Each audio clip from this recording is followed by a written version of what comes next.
¿Cómo se llega a construir un sistema de control que parece absoluto?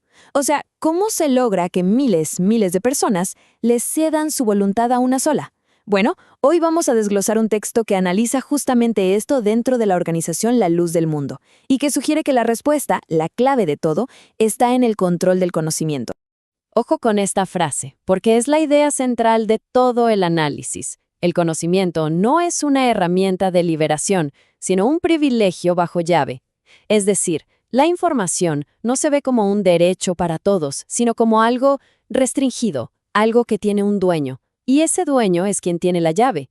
Este es, digamos, el punto de partida de todo el mecanismo que vamos a explorar. A ver, profundicemos un poco. El análisis llama a esta primera etapa el diseño del ciego. Y la premisa es bastante directa. Para que una sola voz pueda dominarlo todo, primero hay que callar a las demás, y sobre todo a la que se considera la fuente original de la fe.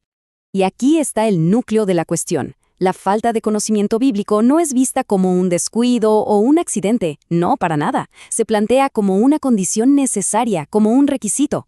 Se crea, a propósito, un vacío de conocimiento que solo puede ser llenado por una cosa, la voz de la autoridad central. Se elimina la posibilidad de la interpretación personal.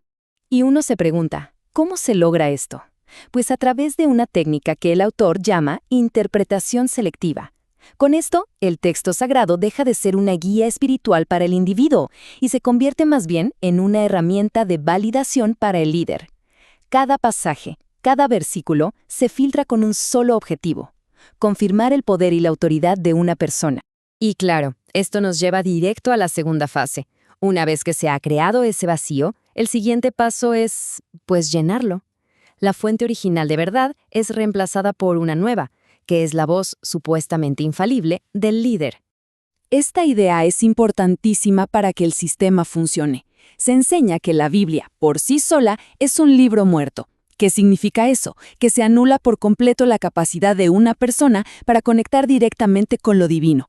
El líder ya no es un guía que te ayuda a leer el mapa, se convierte en un intermediario indispensable. Sin él, el texto sagrado, supuestamente, no tiene ningún valor. Aquí el conflicto se ve clarísimo. Por un lado, el texto sagrado establece: no te inclinarás ante los hombres. Pero por otro, el líder declara: yo soy la puerta.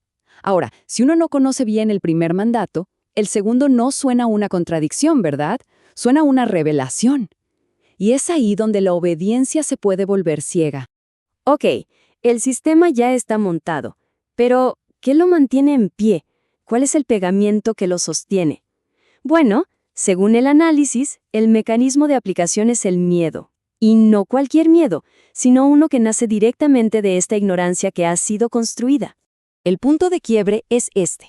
Si una persona llega a creer que su salvación eterna no depende de su propia fe o de sus acciones, sino de la aprobación del visto bueno de un solo hombre, esa persona se vuelve completamente dependiente.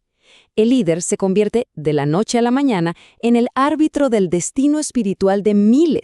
Y para amarrar bien esa dependencia, el análisis identifica 3 pasos clave. Primero, se desincentiva o incluso se castiga el estudio por cuenta propia.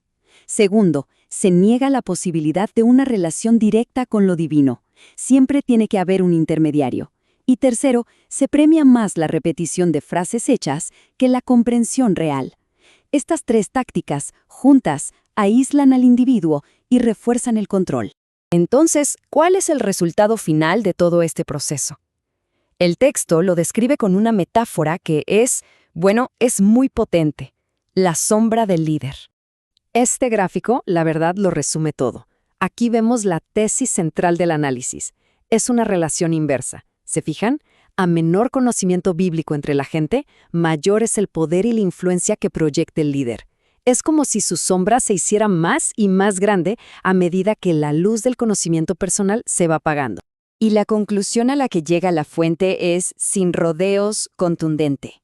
Plantea que la sumisión que se observa no es necesariamente un acto de devoción genuina, sino que podría ser el síntoma de una comunidad a la que, de manera sistemática, se le ha negado el acceso a la verdad.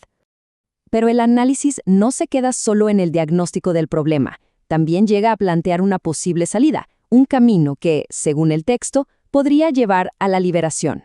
Y esta es la propuesta final de la fuente. Sugiere que la clave para romper este ciclo de control no es un debate teológico súper complejo, sino un acto bastante simple en teoría: abrir el libro y leerlo sin intermediarios.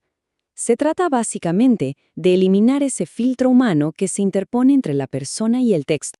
Y así, el análisis nos deja con esta pregunta resonando. ¿Qué sucede cuando el filtro desaparece? Una idea poderosa para cerrar, que el conocimiento directo, sin filtros, quizás sea la herramienta fundamental para cualquier cambio.